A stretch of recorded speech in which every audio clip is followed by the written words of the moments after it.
Bom dia, pessoal. São 7 horas da manhã. Hoje é dia 20 de fevereiro de 2026.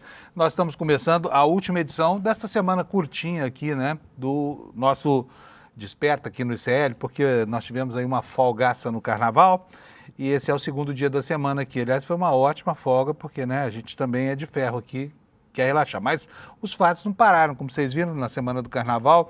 Houve todo tipo de, enfim, de problema político no Brasil. Começar pelo desfile das escolas de samba, que politizaram o tema da campanha, ameaças da justiça eleitoral que não se cumpriram, nós temos do outro lado adesivaço dos bolsonaristas e vai por aí afora. Mas o que importa mesmo é que a semana vai terminando com o trem voltando aos trilhos no caso do Banco Master em relação ao Supremo Tribunal Federal. Porque o ministro André Mendonça tomou suas primeiras providências, reduziu drasticamente a quantidade de sigilos e devolveu a autonomia à Polícia Federal para atuar nesse caso escabroso de corrupção, que sabe-se lá o quanto envolve de gente, né? A gente já sabe de governadores, de senadores da República, presidentes de partido, ministros do Supremo, gente do TCU e vai por aí afora. Então agora talvez a gente tenha uma ideia melhor do que representam os esquemas armados por Vorcar, esse homem que subornou a República inteira com o dinheiro que brotava da sua cornucópia fraudulenta, chamada Banco Master, né? Que era a cabeça desse conglomerado de bancos e instituições financeiras picaretas, que nada mais eram do que uma pirâmide, um esquema Ponzi. Na verdade, um grande golpe de estelionato que vinha sendo gestado com a aquiescência dos poderosos desse Brasil, dos três poderes, né? Então, esse assunto continua na pauta de hoje. E nós temos vários outros assuntos para comentar com vocês. Vamos antecipar aqui que houve uma decisão do Supremo Tribunal Federal em relação à pretensão desse grupo neofascista chamado Escola Sem Partido de tutelar as escolas de uma cidade no sul do país. Daqui a pouquinho a gente vai falar sobre isso, tá bom? E temos também o Bolsonaro transformando a Papuda numa espécie de comitê do PL. Aliás, é bem apropriado, né? O PL que já teve lá no escritório do Valdemar Costa Neto, ainda cumprindo pena, né? Um outro escritório também vinculado aí com a situação prisional do seu chefão. Agora é o Bolsonaro, o ex-presidente presidiário, que faz da Papuda uma espécie de comitê avançado de campanha, de onde ele continua lá emanando os seus raios todos, os seus raios políticos todos, né? Esses são os assuntos, mas antes de começar o jornal, como fazemos todo dia aqui, vou chamar o meu querido amigo Alex. Bom dia, Alex, como é que vai você? Dormiu bem, descansou? Bom dia, Panunzio, tudo bem? Boa sexta-feira para todo mundo. Estou um pouquinho cansado que essa semana foi curta, mas o trabalhador brasileiro cansa mesmo trabalhando um dia na semana, Panunzio. Ô, Alex, não reclama, vai, nós tivemos uma folgaça aqui. A gente não tem nada que reclamar, né? Sim. Foram 5 dias direto aqui de folga, olha, voltamos revigorados, né? Com a vontade louca de trabalhar. E essa semana curta é engraçado, gente, porque uma semana de 2 dias não combina muito com a gente, né, Alex? Não. A gente está acostumado aqui a chegar na sexta-feira assim, todo mundo aqui desabando de cansaço, porque o país não permite, né? Sim. E o futebol também não. Mas vamos falar de coisa boa, vamos falar de futebol. Me explica essa história de que tem gente hackeando o clube de futebol, Alex. O que é isso? Então, Panunzio, ontem no meio do jogo ali do Flamengo contra o Lanús, na final da Recopa Sul-Americana, o Flamengo foi hackeado nas suas redes sociais, como a gente pode ver nos prints que está aí na tela, Panunzio. Teve lá o primeiro comentário que foi: salve para a cidade de Rafael Fernandes, do Rio Grande do Norte, cabuloso campeão, Netinho pegou no cogumelo, não sei o que é isso. O que significa isso? E eu não sei. Pegar no cogumelo? Posso até pensar alguma coisa bem... uma imagem bem ruim, mas não deve ser isso, não. Deve ser algo que não está ao nosso alcance mesmo. Continua. Segundo aí, o Amaral, com esse pi, dá pra entender muito bem o que é, né, Panunzio? Dá? Cadê? Chama o Amaral aí para explicar pra gente, porque eu não estou entendendo nada. Certo. Aí ali embaixo, para nós conseguimos ver que o Flamengo colocou uma notinha falando que sofreu alguns ataques hackers por segurança e pedindo para não clicar em nenhum link. E também teve outro comentário ali na página que foi o mais interessante para mim, que o Vasco é o maior do Rio. Eu concordo plenamente. Lembrando que ataque hacker a gente não aí sugere é sacanagem, aí é sacanagem, viu? Sim, mas eu adorei bastante esse, porém eu não tô sugerindo ninguém hackear nem nada, foi apenas os prints que isso aconteceu ali. Com certeza, pela segurança e o TI ali do Flamengo, já as contas estão seguras, o Panunzio. Eu vou sugerir para o hacker hackear o site do Palmeiras e botar ali Palmeiras, o clube que tem um Mundial. Em 51. Ali Fake news. ele não estará mentindo, Panunzio. Beleza. Agora, por falar em Flamengo, o Flamengo está aí, né, nas manchetes por causa do hacker. Agora, no campo mesmo que é bom, tomou uma traulitada aí na Recopa, né? Isso mesmo, Panunzio. Ontem, como a gente consegue verificar na artezinha, o Lanús foi campeão da Copa Sul-Americana e automaticamente pegou o Flamengo ali na final da Copa Sul-Americana, da Recopa Sul-Americana, porque o Flamengo foi campeão da Libertadores em cima do Palmeiras ano passado. Isso é a final definida em 2 jogos. O primeiro jogo foi ali na Argentina e o Flamengo perdeu de 1-0. Eu creio que consegue reverter esse placar jogando ali no Maracanã na próxima semana, Panunzio. Mas aí, o que tem que fazer? Tem que ganhar de mais de um, é isso? Isso, tem que ganhar de 2-0 ali para conseguir levar o título sem ir para os pênaltis, Panunzio. Quem é esse Lanús? Quem é esse time? Então, ele é um time argentino. Eu vou pegar referências que tem no Palmeiras, que tem dois atletas lá que jogaram no Lanús. O Flaco Lopes foi revelado pelo Lanús e também o nosso capitão Gustavo Gomes também foi revelado ali pelo Lanús. Então é um time que tem uma base muito forte ali na Argentina, que serve para vender ali para médios e grandes clubes da Europa, Panunzio. Palmeiras pelo menos não tem nome estrangeiro, né? Não é uma Não. estrangeiria, é um anglicismo, né? Sim, que a Argentina a gente consegue verificar pela tradição ali, os ingleses têm muitos clubes que são com a nomenclatura inglesa, né, Panunzio? Exatamente. Bom, temos mais? Ou por hoje tá bom? Não, tem mais um joguinho que aconteceu ontem, foi um jogo atrasado da segunda rodada, Panunzio. O Atlético Paranaense recebeu o Corinthians jogando na Arena da Baixada e perdeu 1-0, o gol do Rodrigo Garro. E essa vitória, Panunzio, colocou o Corinthians lá na ponta, tá no G5, como a gente consegue ver na artezinha atualizada. Nada mudou do ano passado para cá, o Palmeiras continua em primeiro com 7 pontos. E se você quiser ver a tabela atualizada, é só pausar e ver o vídeo no gravado também.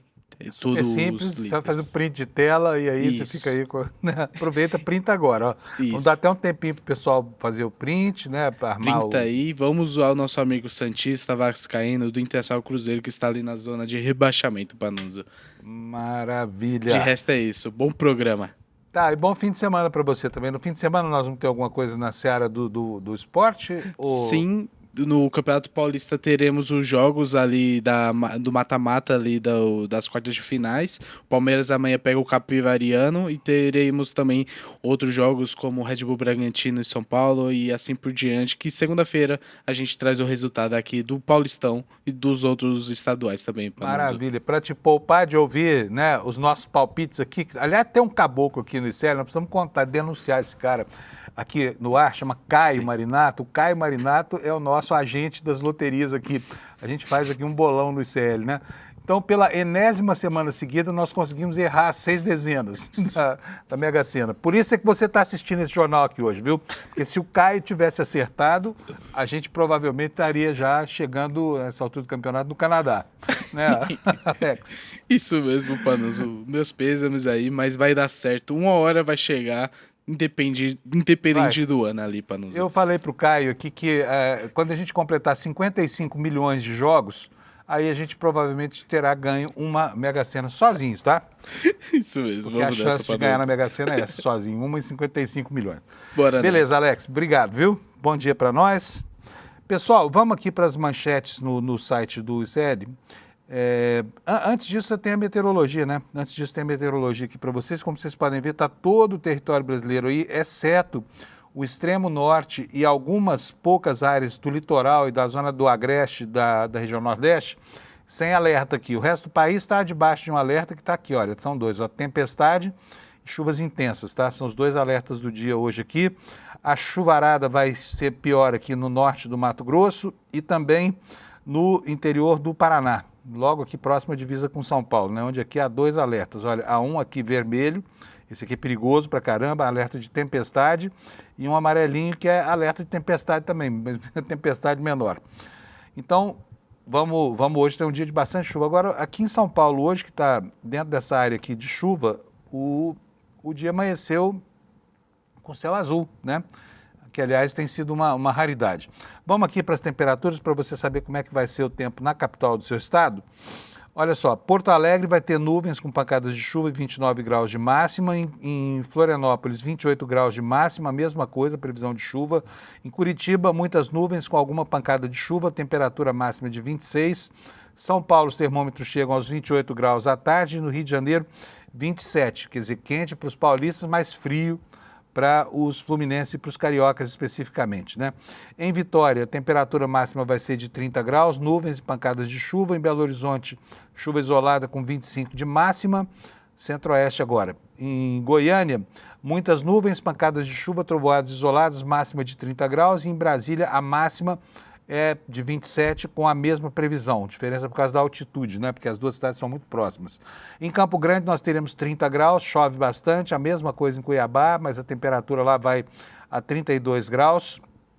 Em Porto Velho, 30 graus Celsius de máxima, também chove bastante. Em Rio Branco chove também, 31 graus Celsius. Em Manaus, nuvens, pancadas de chuva isoladas, quer dizer, menos chuva, 23 graus.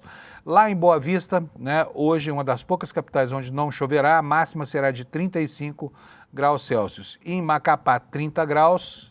Em Belém do Pará, chove também com 32 graus de temperatura, né? E Palmas, no Tocantins, 31 graus Celsius, chove bastante, terá trovoadas isoladas, segundo o Instituto Nacional de Meteorologia. Agora vamos aqui para o Nordeste. São Luís do Maranhão terá 30 graus, com chuva. Em Teresina, temperatura... Opa, inverno lá em Teresina, ó. Peguem os cachecóis, senhores piauienses. E o gorrinho de lã, não se esqueçam, porque vai fazer máxima de 28 graus, hein? Tá agradável pra caramba o verão desse ano aí para vocês. Tá moleza, né? Para quem está acostumado com aquelas temperaturas na casa dos 40, não tivemos nada parecido esse ano ainda, hein? Vamos lá, seguindo aqui, Fortaleza, a partir daqui as capitais do Nordeste não tem chuva, tá? Só nuvens no céu, lá em Fortaleza vai fazer 31 graus, em Natal 31 graus também, deixa eu abrir o mapa aqui para botar João Pessoa na nossa previsão, porque senão o pessoal da Paraíba acha ruim. 30 graus Celsius em João Pessoa, dia bom para a praia também, em Recife também dia bom para a praia, com nuvens no céu, temperatura de 33, mais alta do que de costume. Em Maceió, 32 graus Celsius, em Aracaju também 32, em Salvador chove e a máxima será de 29 graus. Essas são as previsões para as capitais hoje, ao longo do dia. E agora vamos para as manchetes. Já são 7h13, daqui a pouquinho eu vou ter o Kleber Lourenço aqui, vou passar com vocês. Olha só, destaque do dia, destaque em todos os órgãos de comunicação, mas no nosso site você tem informação estruturada e muito bem explicada aqui para você. O ministro André Mendonça, na contramão de Toffoli, destravou as investigações do caso Master.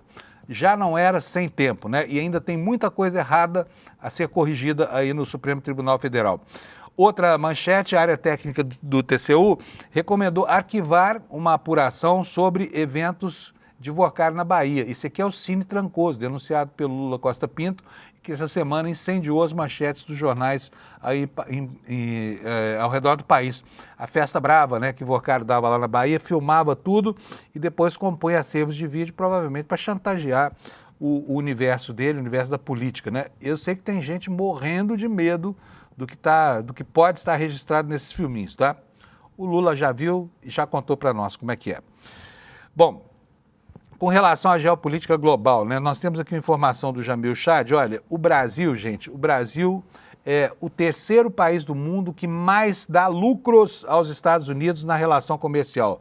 Ou seja, é onde os Estados Unidos mais ganham, né, em relação a exportações e importações. Daqui a pouquinho a gente vai esmiuçar essa matéria do Jamil Chad. O governo Cláudio Castro enrolado lá, o governador pode ter o processo que vai dar no seu impeachment julgado, porque agora o TSE resolveu liberar o caso para votação, mas a informação do nosso site, olha aqui, olha, ele usou caixa da SEDAI para dar uma pedalada lá de 150 milhões de reais lá no governo do estado do Rio de Janeiro.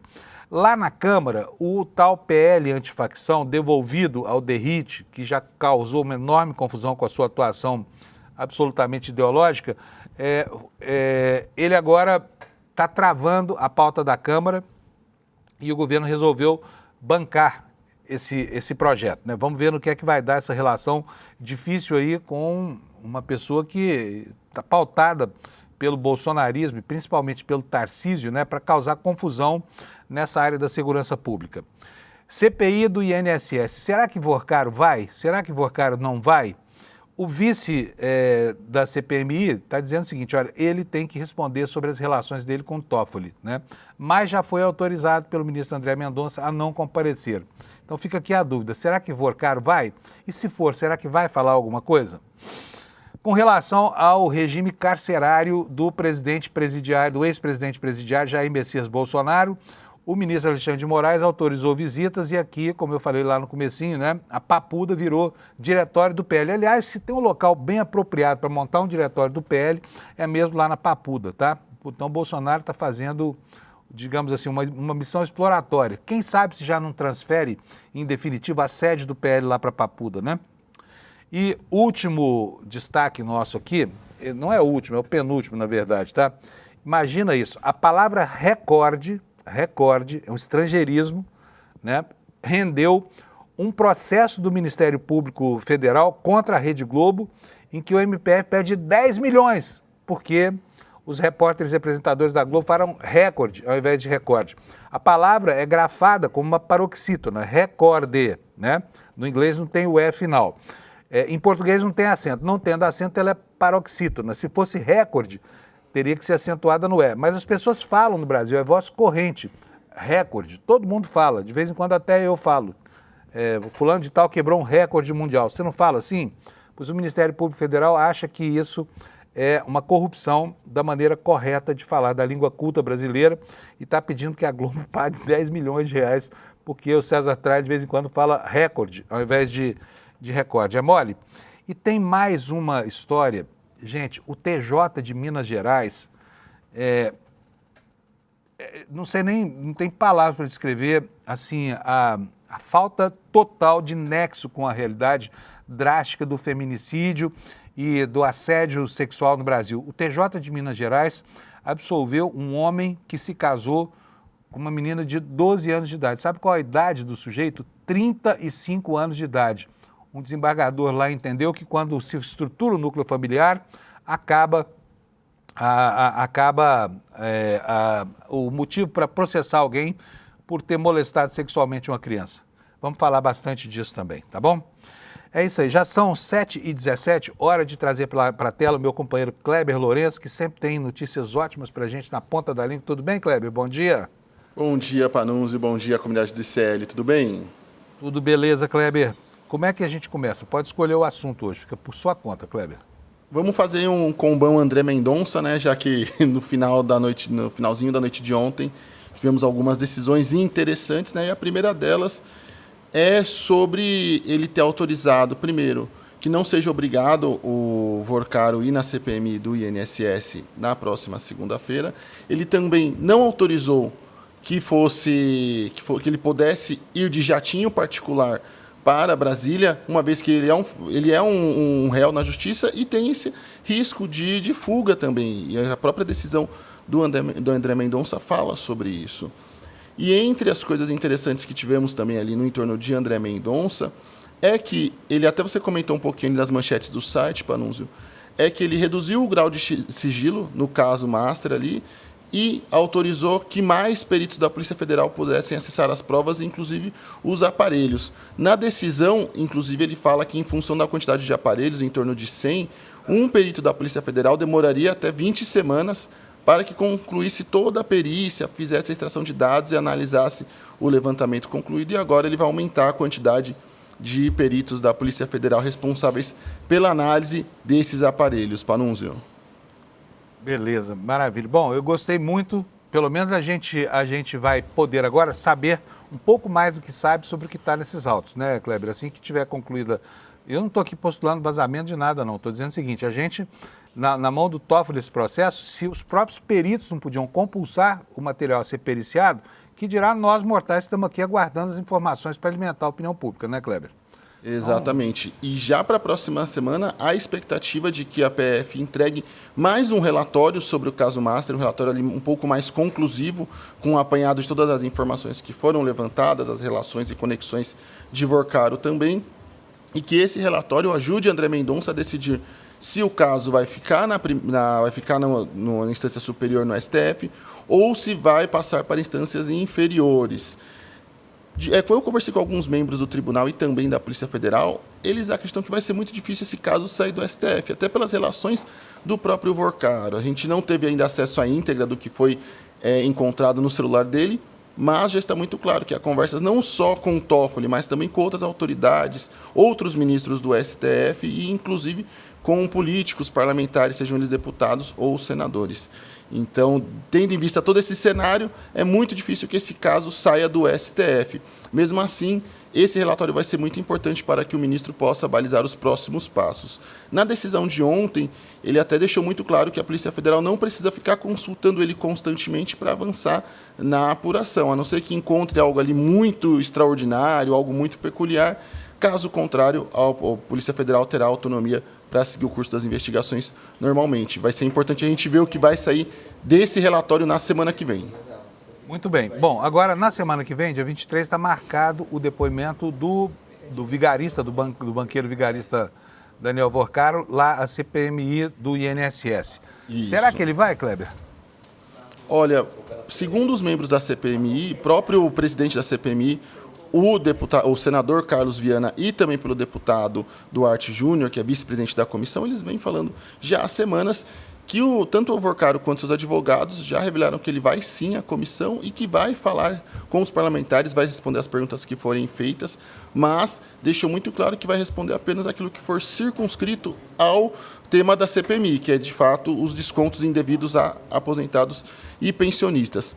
Porém, eu conversei ontem com o deputado Duarte Júnior, que comentou que os deputados estarão livres e os senadores da comissão estarão livres para fazerem outros tipos de questionamento, como, por exemplo, as relações de Vorcaro com autoridades da República, como, por exemplo, o próprio ministro do STF, Dias Toffoli.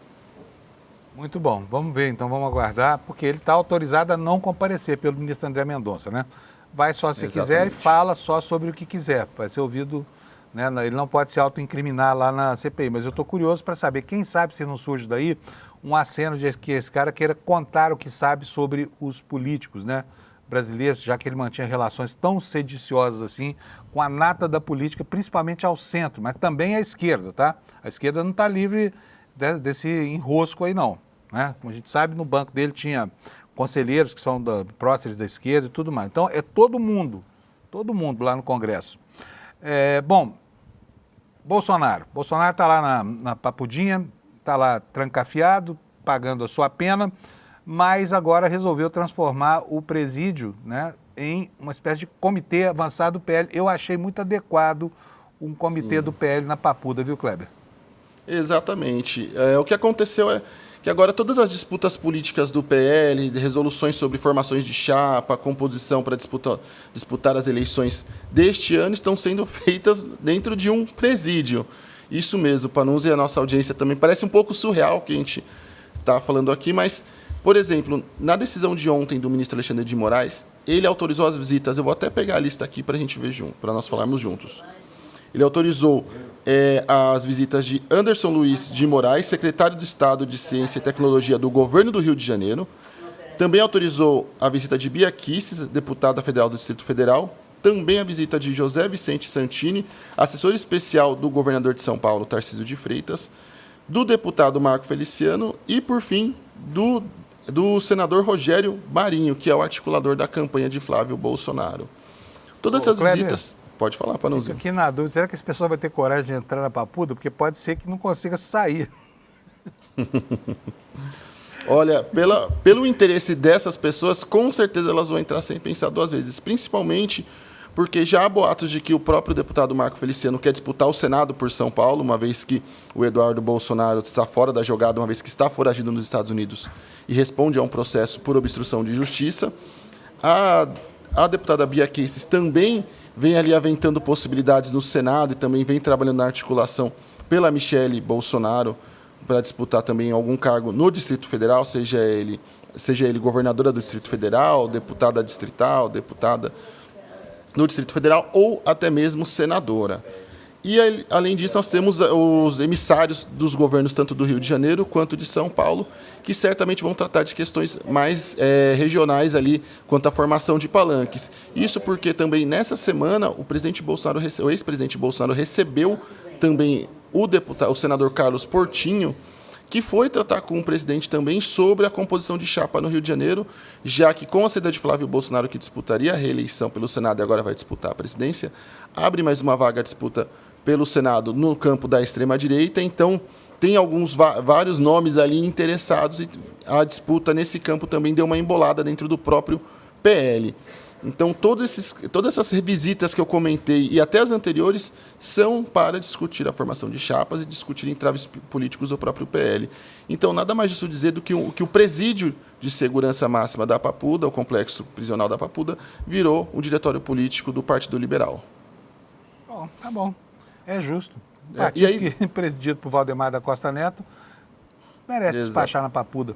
Exatamente. E aí, Panuso, é interessante porque os aliados de Jair Bolsonaro falam sobre ele ser vítima de uma perseguição, de uma espécie de tortura, mas veja só, ele vive confortavelmente em uma espécie de flat na Papuda, uma cela maior que muitas residências de brasileiros, e além disso, ele reclama sobre o rigor da sua pena, mas essa semana o ex-presidente sul-coreano, que tentou dar um golpe ali no ano passado no país, a gente até acompanhou isso um pouquinho também aqui no ICL, ele foi condenado à prisão perpétua por uma tentativa de golpe. Então, veja só, na verdade, o Brasil ele é muito manso e muito até cuidadoso com os seus golpistas. Bolsonaro reclama até, se a gente olhar o cenário internacional, de barriga cheia.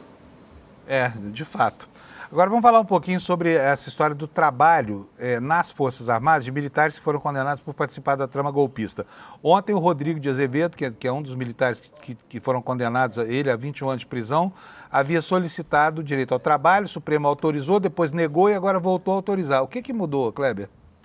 Olha, na verdade, a gente já vem falando disso há semanas, o Exército vem fazendo uma verdadeira romaria e um trabalho para conseguir... É um tanto absurdo, até vou voltar algumas casas nessa história, porque é realmente absurdo. O Exército vem se empenhando semana a semana para conseguir reintegrar os seus militares condenados por uma tentativa de golpe de Estado, onde envolviam planos para assassinato de autoridades, prisão de autoridades e todo tipo de absurdo, e está se esforçando ao máximo para conseguir reintegrar esses criminosos condenados às suas forças, seja na formação de novos militares, seja em trabalhos internos. Tudo bem que a lei de execução penal garante o direito ao trabalho aos condenados, mas é um absurdo porque o próprio Exército vem se esforçando, e a Marinha também, no caso do Almirante Garnier, vem se esforçando muito para isso. Então, são criminosos que atentaram contra o país, tentaram implantar uma ditadura no país e que o Exército, a todo custo, as Forças Armadas, na verdade, vem tentando garantir que eles continuem sendo membros dos seus quadros, mesmo, inclusive, com alguns deles já em julgamento no Superior Tribunal Militar para que percam as suas patentes. Então, nesse caso, agora o mais recente, foi o Rodrigo Bezerra, condenado a 21 anos de prisão, e que fazia parte do núcleo responsável por articular aqueles acampamentos que aconteciam na porta dos quartéis.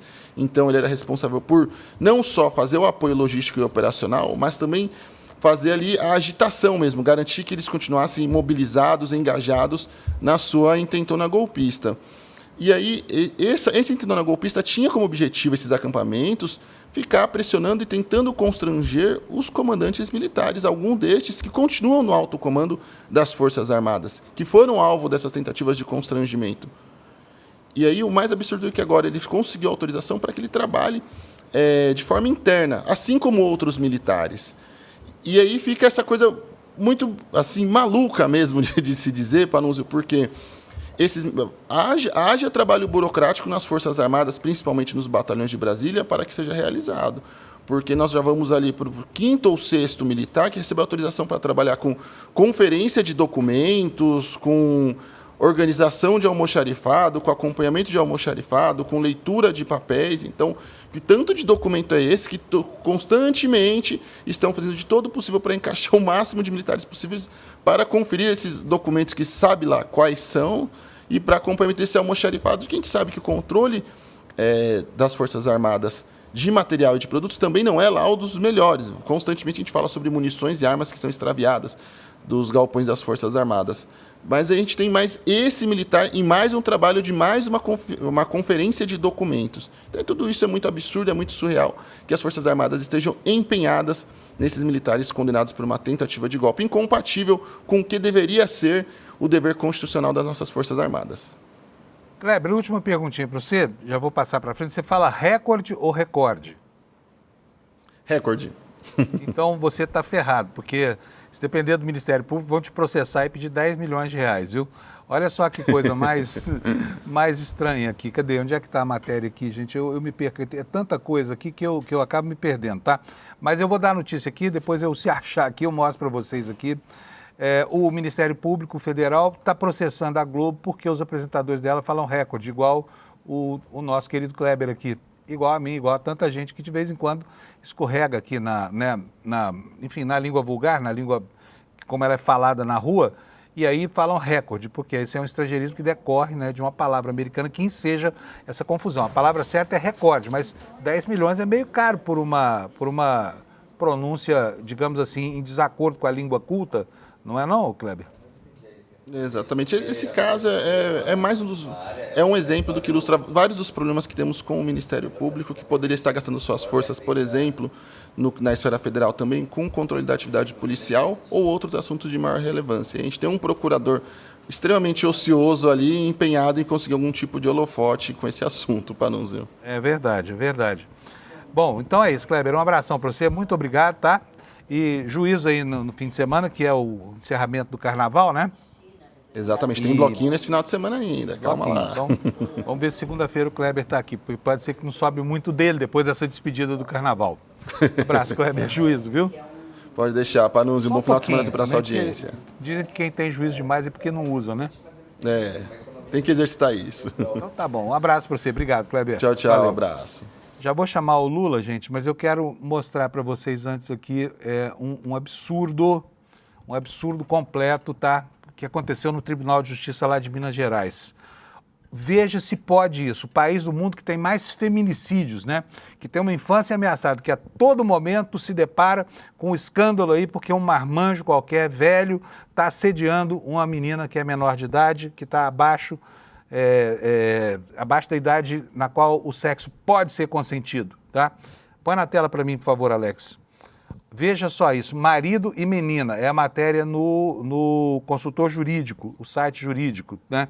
Formação de núcleo familiar descaracteriza estupro de vulnerável, decide o Tribunal de Justiça de Minas Gerais. A 9ª Câmara Criminal Especializada do TJ de Minas, por maioria de votos, hein, reconheceu a atipicidade material em um caso de estupro de vulnerável contra uma menina de 12 anos, uma criança, absolvendo o homem acusado do crime e a mãe da vítima que teria sido conivente com o delito. O réu tem 35 anos de idade. O que disseram os desembargadores de Minas? Que vergonha, TJ de Minas Gerais, pelo amor de Deus, sabe? Cadê a sintonia com as necessidades desse tempo horroroso que nós estamos vivendo? Mas vamos lá. Todo relacionamento mantido entre o acusado e a menor não decorreu de atos de violência, coação, fraude ou constrangimento, mas sim de um vínculo afetivo. Que história é essa? Um vínculo afetivo consensual entre um homem de 35 anos e uma menina de 12. Tenha santa paciência, sabe? O desembargador se chama Majid Nawef Lawar. Ele foi o relator das apelações de réus. E aqui a matéria do Conjur diz o seguinte, prevaleceu no colegiado o entendimento de que o caso concreto comporta a aplicação de um distinguishing, ou seja, o reconhecimento de uma situação peculiar que autoriza uma decisão diferente de precedentes, como a súmula 593 e o tema repetitivo 918 do Superior Tribunal de Justiça. Quer dizer, o assunto está sumulado. Aí vem esses desembargadores de Minas e produz esse absurdo jurídico, sabe? Isso aqui provavelmente vai ser estudado nas aulas aí de direito criminal nos próximos anos. Não é possível que esses desembargadores não saibam o momento que o país vive em relação ao desrespeito à infância, à mulher, né, à condição de vulnerabilidade de pessoas que são estupradas. Essa que é a verdade, né? Enfim, fica aqui o registro dessa aberração do TJ de Minas Gerais, uma vergonha de decisão. Tomara que o STJ reveja isso e decida que esses desembargadores estão com a cabeça na lua quando prolatam uma sentença como um acórdão como esse aqui. Deixa eu chamar o Lula, tá prontinho o Lula já? Oi, Lula, bom dia. Bom dia, Fábio, bom dia quem nos assiste. Gente, hoje nós devemos agradecer a presença do Lula aqui, porque o Lula teve uma noite difícil lá, estava com febre, mas ele fez questão de participar do programa. Eu agradeço aqui, viu, Lula? Aliás, hoje Obrigado, é um dia importante, Fábio, né? Porque é dia da gente falar da coluna da Liberta. Cadê a vinheta, doutor Alex? Põe a vinheta para o Lula, por favor.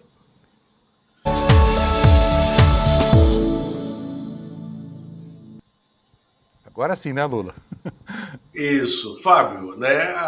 A coluna Reserva Exclusiva está abrindo com uma notícia, não vou contar tudo aqui, porque as pessoas precisarão entrar lá a partir de amanhã, às 5 horas da manhã, quando a revista vai para o ar, mas o caso Banco Master está provocando um racha na família Abravanel, a família das herdeiras, as 6 filhas herdeiras do Silvio Santos. E vocês vão descobrir lá por quê, né? Elas estão também no rol das pessoas politicamente expostas que estão com os sigilos abertos e sob baculejo, né, do Banco Central, da Receita Federal, do Ministério Público Federal, da Polícia Federal, do Tribunal de Contas da União. E esse desconforto está provocando uma série de desentendimentos entre as 6 irmãs. Então quer dizer que a família lá está desunida. Aliás, essa família tem protagonizado momentos interessantes aí, né? Na inauguração do SBT News, por exemplo, criou todo aquele frisson. E agora isso. E o comprometimento delas com esse caso é grande, Lula? Não precisa contar o que é, mas eu estou curioso para saber. Não, o comprometimento delas não é grande, mas tem um personagem que está entre elas que está complicado. Ah, eu até imagino, um personagem que por acaso já ocupou um cargo importante na Esplanada. Isso, exatamente. Não, se você quiser, caro telespectador, vá ler a coluna do Lula na revista Liberta, tá? Se você não é assinante, a assinatura é baratíssima, custa R$ 19,20 por mês. É só botar lá no seu navegador, revistaliberta.com.br. E eu vou dizer para vocês mais uma coisa, hein? Isso aqui não é elogio em causa própria, mas é a revista mais importante do país hoje, tá? Mais importante, vocês veem a repercussão que está gerando. A história do Cine Trancoso, por exemplo, que o Lula há 2 ou 3 semanas, desde o dia 19 de fevereiro, a gente vem falando sobre isso aqui. Então, portanto, hoje nós já estamos no dia 19 de fevereiro não, dia 19 de janeiro, é isso, Lula? Isso, 22 de janeiro. Um mês que a gente está falando isso aqui, agora a imprensa descobriu o tal do Cine Trancoso, né, Lula? Então você que é assinante da Liberta já sabia disso um mês antes, é uma vantagem, né? Lula, exatamente. Deixa eu te perguntar uma coisinha. Olha só, ontem o ministro André Mendonça levantou uma boa parte do sigilo determinado por Toffoli, e deu mais autonomia, devolveu, na verdade, mais autonomia à Polícia Federal. Com isso, o trem do Supremo está reposto nos trilhos do devido processo legal e das boas técnicas de investigação ou ainda não? Fábio, sim, o trem voltou aos trilhos e a Polícia Federal está com autonomia de investigação. O Tribunal de Contas da União, os auditores independentes e concursados, ou seja, os servidores de carreira, se rebelaram contra esse ministro Jonathan de Jesus, e que estava chantageando a investigação, que estava, em nome do Centrão, atuando para enfraquecer a investigação. Eles também recuperaram a autonomia investigatória, e uma pena é que, nesse processo de recuperação, há uma ação que corre no TCU e que está aguardando o parecer, o relatório de um ministro bolsonarista, por sorteio, que é o ministro Jorge Oliveira, que foi chefe de gabinete do Bolsonaro, tanto no Palácio do Planalto quanto no Congresso Nacional. Então, houve essa recuperação e teremos avanços, né, nesse caso, na próxima semana, com certeza.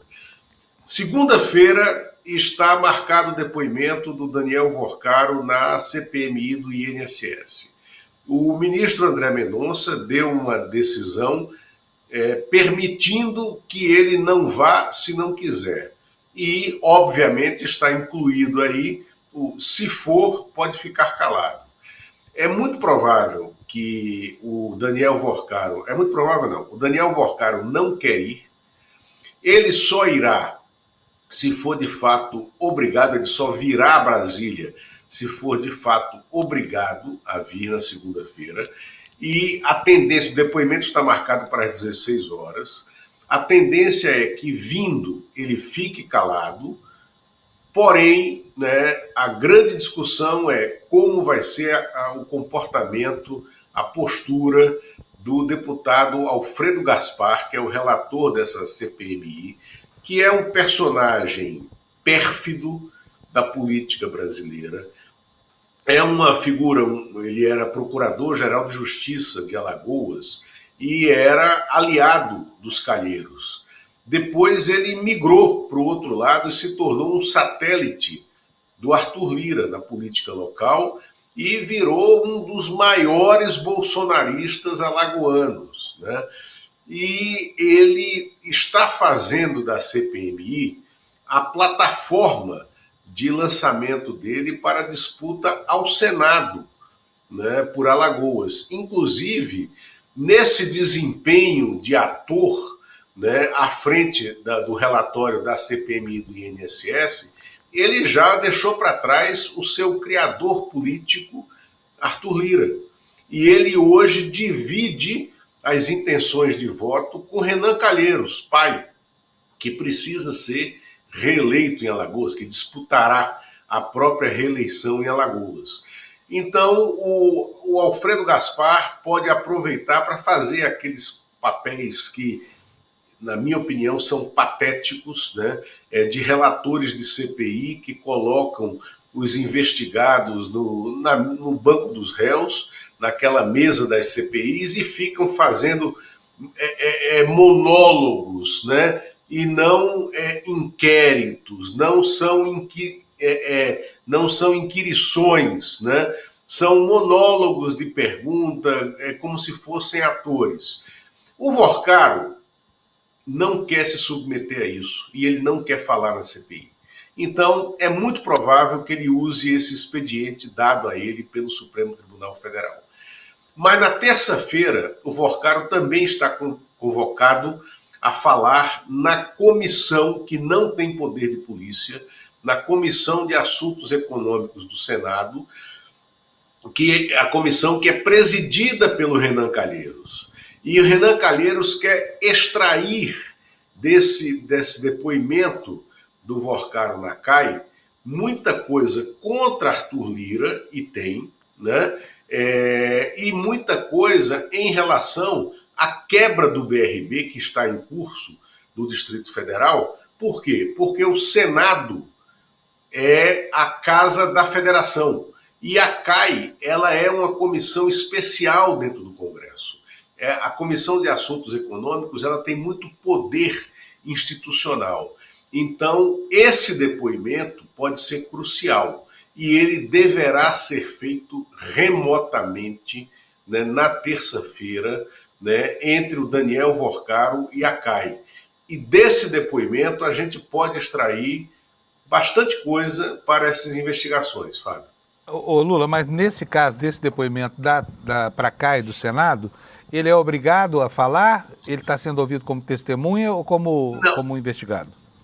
Ele não é obrigado a falar, a CAI não tem poder de polícia, porém, ele é fundamental para compor as investigações que estão correndo dentro das estruturas normais de fiscalização do Banco Central, porque há uma comunicação direta entre a CAI e o Banco Central e a Receita Federal, pela própria dinâmica de auxílio entre as instituições. Então, o que me falaram é que, para a CAI, ele vai colaborar. porque ele tem interesse para a defesa dele em colaborar com a CAI. E na CAI ele deverá falar muito sobre o caso BRB, que está esquentando, Fábio. Porque está faltando uma operação da Polícia Federal em Brasília, né? Já houve no Amapá, já houve no Rio de Janeiro. E o governador ibanês continua flanando sobre o assunto aí, caladinho, sem se manifestar, sem nada, vai ganhando espaço aí, né? Ganhando tempo, porque a situação dele não é boa. Agora, deixa eu ler aqui para o senhor uma notícia que está no nosso site, porque eu queria o seu comentário sobre isso, já que foi você quem informou ao país que isso existia. Está aqui na tela de vocês, a área técnica do TCU recomendou arquivar aquela apuração sobre os eventos, as orgias que o Vocaro armava lá em uma casa alugada, uma casa de luxo alugada na Bahia, né? E até a proprietária ficou brava com ele, nós falamos sobre isso aqui ontem. Mas aí surge a área técnica do TCU e fala, não temos nada que investigar, nada disso aí. Tá bom pro Vocaro lá no TCU, hein, Lula? Tá bom para o Vocaro do TCU. O TCU é um tribunal amigo do Vocaro, né? E aí é uma apuração do UOL que avançou sobre a nossa, tá? Que foi além da nossa. O UOL diz hoje, numa das reportagens, que nessas imagens do Cine Trancoso, que foi como nós chamamos essa série de imagens, nessas imagens do Cine Trancoso há a presença de ministros do Tribunal de Contas da União e de muita gente muito amiga dos ministros do Tribunal de Contas da União, porque eram integrantes do governo Bolsonaro, isso nós dissemos, né, que entre integrantes do Poder Executivo tinha muita gente do período do Bolsonaro. E tem, né, estão lá nas imagens, por exemplo, Ciro Nogueira, Flávia Pérez, que na época se chamava Flávia Arruda, que era ministra da Articulação Política, Ciro Nogueira da Casa Civil, João Roma, né, que era ministro da Cidadania, e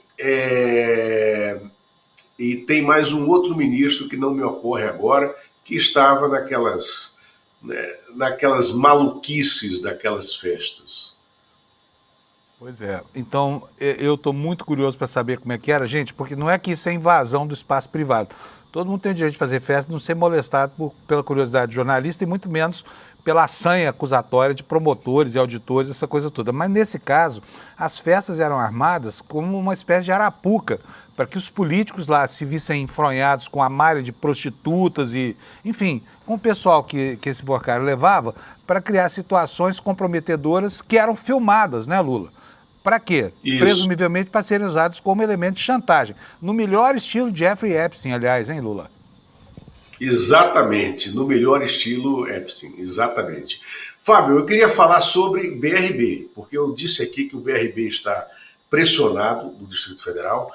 Começaram a sair notícias agora de que o governador do Distrito Federal, Ibanez Rocha, contratou, o que é normal, porque todo mundo tem que ter o direito de defesa amplo e tem que ter acesso aos escritórios de advocacia aos quais pode pagar. Então, o Ibanez Rocha contratou o escritório do CACAI, do Antônio Carlos de Almeida Castro, que é um dos bons criminalistas brasileiros em atividade, para defendê-lo, o que, primeiro, já é um racha na defesa do Ibanez, porque o Ibanez Rocha ele estava dividindo o mesmo advogado com o Paulo Henrique Costa, o ex-presidente do BRB, que está ameaçando, que está começando a conversar sobre delação premiada, no caso BRB.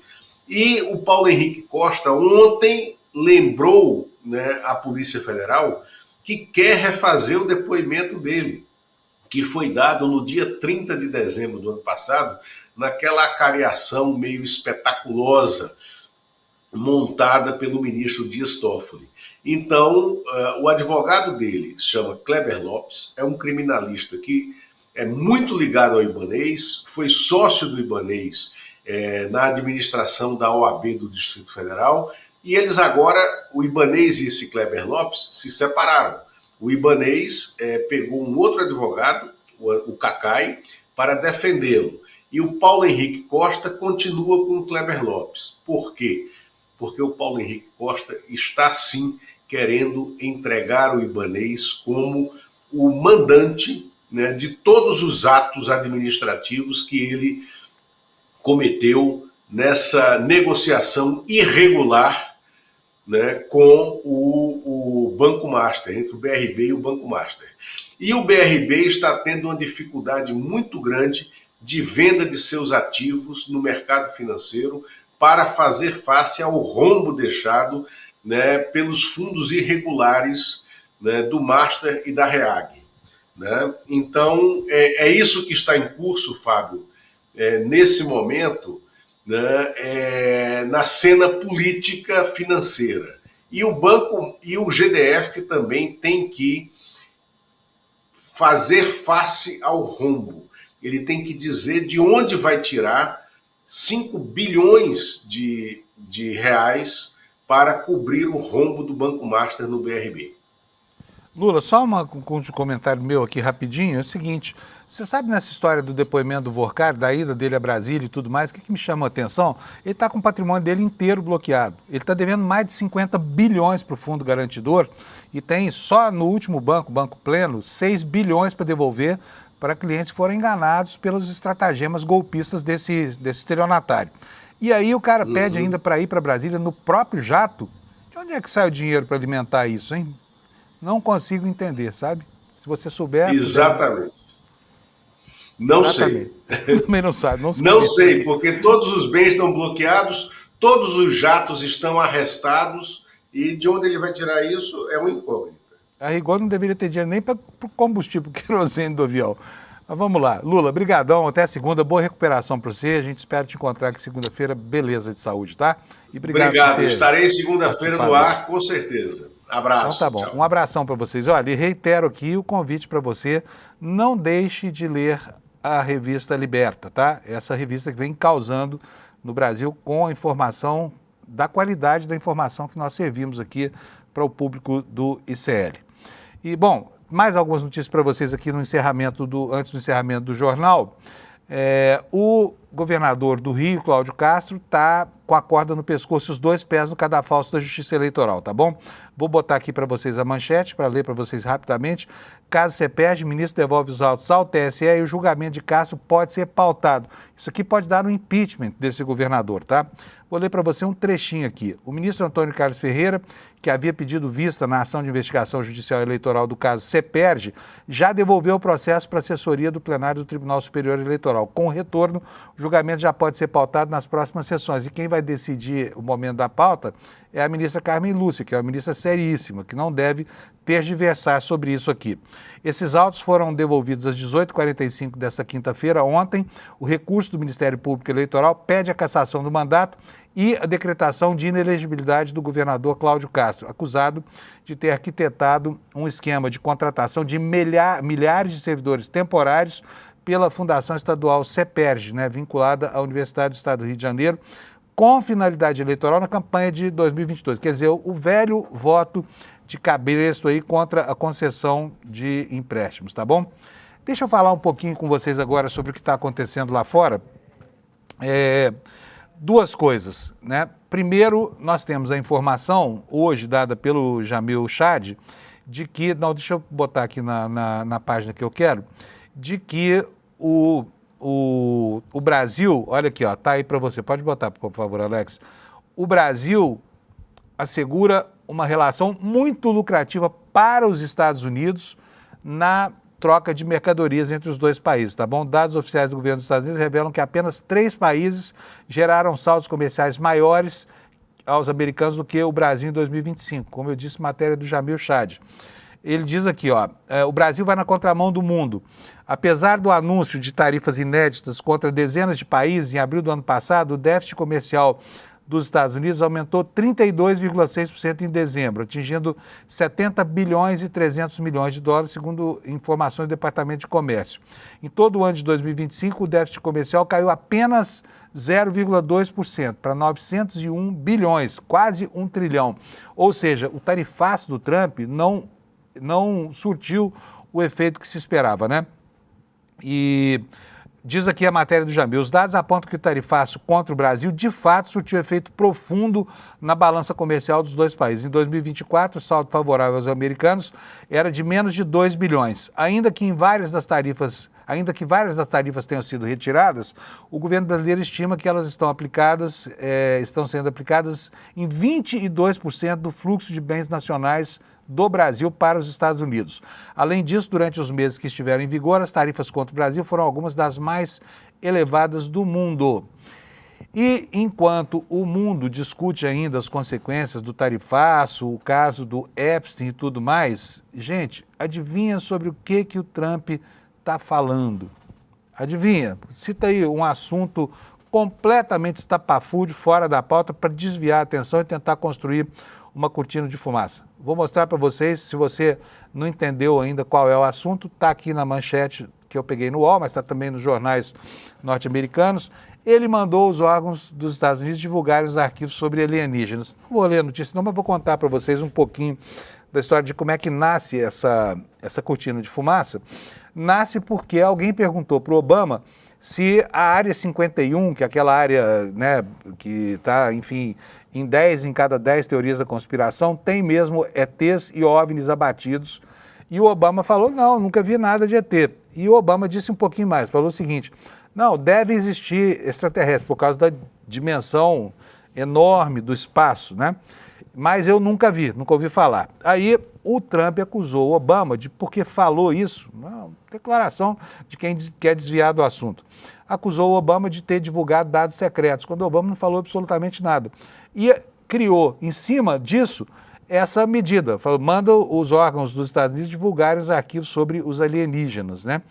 Não vai ter nada nesses arquivos, obviamente, mas aí tem registro de aparições, enfim, essa coisa que alimenta, né, a fantasia dos ditos ufólogos. O que foi, Alex? Fala para todo mundo, vai. Fala para todo mundo. Pode falar, aparece aí, Alex. Fala para todo mundo, porque o Alex está lembrando um episódio muito... Fala, qual foi o episódio de disco voador e alienígena, Alex? O ET Bilu também, o Trump falou que vai divulgar essas informações sobre esse ET, Panusa. Em respeito à mais absoluta verdade jornalística aqui, o Trump não disse que ia investigar o ET Bilu, mas era até uma boa, né? Você se lembra daquele ET que acho que foi o Cabrini que entrevistou, o pessoal do PAN, não lembro mais quem foi, mas que apareceu, surgiu, ficava lá no meio do mato com aquela voz infantil, falando, sou o ET Bilu, sou o ET Bilu. Enfim, os americanos estão se divertindo lá com o Trump agora, dizendo que pode haver material sobre ETs lá que o governo dos Estados Unidos esconde da população. Eu, pessoalmente, sou muito cético, tá? Não sei você aí, você tem todo o direito de acreditar no que quiser, mas até agora, né? Até agora, o mundo não há nenhuma prova de que exista nada disso. Vamos seguir aqui com o noticiário, porque eu quero ficar fora dessa polêmica, tá? Já são 7h57. Olha, hoje é uma sexta-feira importante. A gente estava falando aqui sobre dados do tarifaço, as consequências, né? A piora do déficit comercial do Brasil, que favorece os Estados Unidos. E agora tem essa informação que está aqui no G1. Suprema Corte dos Estados Unidos pode decidir hoje, sexta-feira, sobre a legalidade do tarifaço do Trump. A decisão deve definir os limites de poder do republicano para impor tarifas sem o aval do Congresso e pode afetar medidas aplicadas contra o Brasil, né? Eu, se fosse você, não esperaria muito disso, tá? Porque a justiça americana tem constituído a retaguarda, né, das maluquices que o Trump tem feito lá, debaixo da Constituição, que se supunha ser uma das mais sólidas do mundo. Mas a notícia diz o seguinte, olha, a Suprema Corte dos Estados Unidos pode anunciar nesta sexta-feira a sua decisão sobre a legalidade do amplo aumento de tarifas impostas pelo presidente Donald Trump e a importação de produtos de diversos países, entre eles o Brasil.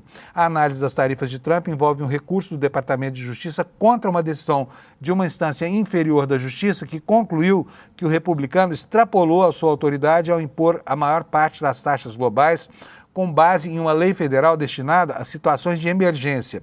Na prática, a esperada decisão sobre o tarifaço deve definir os limites de poder do republicano para agir sem o aval do Congresso americano e pode afetar medidas aplicadas contra o Brasil. O processo judicial se arrasta desde maio de 2025. Eu já falei aqui da justiça americana, especialmente da Suprema Corte dos Estados Unidos, não se espera nada, porque é um bando de velhinhos reacionários que estão lá dando suporte para tudo, inclusive para as ações fascistas da Gestapo do Trump, que é o ICE, né? Que é a polícia da imigração, tá bom? E o nosso tempo acabou, vem aí o N1. Antes do N1, eu preciso convidar você para conhecer a nossa inteligência artificial, o Oráculo ICL. Isso vai acontecer no dia 26, na próxima quinta-feira, às 20 horas, portanto falta uma semana, né? E aqui o nosso marketing o descreve como uma forma nova e 100% personalidade de aprender e colocar em prática todo o conhecimento dos grandes pensadores do ICL. Vai ser dia 26, tá? O lançamento do nosso oráculo aí, o oráculo que o ICL produz para que a nossa comunidade possa ficar melhor informada, né? E menos sujeita a informações falsas, informações maliciosas que podem turvar, inclusive, o universo da informação, tá bom? Para você que está interessado, é só vir aqui no despertaicl.com.br, deixar lá o seu e-mail, porque a gente manda um convite para você participar do lançamento do nosso oráculo, a inteligência artificial do ICL, tá bom? Nós temos audiência aí, por acaso? Temos, olha aí, Desperta ICL. Ontem nós terminamos em primeiro lugar, hoje de novo.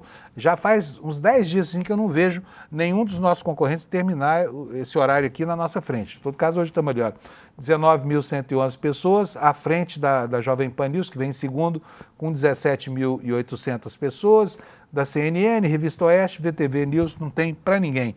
Então, muito obrigado pela audiência, pelo prestígio que você nos dá quando assiste aqui a nossa programação, que é feita com toda a técnica, todo o carinho e toda a ética, para que você possa ficar bem informado com respeito e dignidade, tá? Obrigado, até amanhã. Amanhã não, até segunda-feira, né? Quando a gente vai estar de volta aqui para repassar o que aconteceu no Brasil durante o fim de semana. Tchau, obrigado pela sua audiência. Visualiza aqui a situação. Você está no encontro da família, você está na mesa do bar com os amigos da escola ou da faculdade e de repente surge um daqueles temas polêmicos. E aí você está lá do outro lado, a tia do Zap, o cara da extrema direita, não sei o quê, e começa a argumentar do lado dele, você puxa os seus argumentos, a discussão começa a elevar ali o tom, a temperatura, e você precisa de uma grande cartada para inquestionavelmente ganhar aquela discussão. Pois é, o ICL criou uma ferramenta que vai te dar esse superpoder. É como se no meio da discussão você pudesse trazer para o seu lado o João César Castro Rocha, o Gessé Souza, a Marilena Chauí, o Michael Sandel, o Domênico de Masi, os maiores professores e professoras do mundo, mas de uma maneira rápida, prática e detalhe, pessoal. É uma ferramenta que não existe no mundo e é fruto de mais de um ano de trabalho de uma equipe enorme do ICL. Ela muda o jogo completamente. Ela se chama Oráculo ICL e vai ser revelada no dia 26 de fevereiro às 8 horas da noite.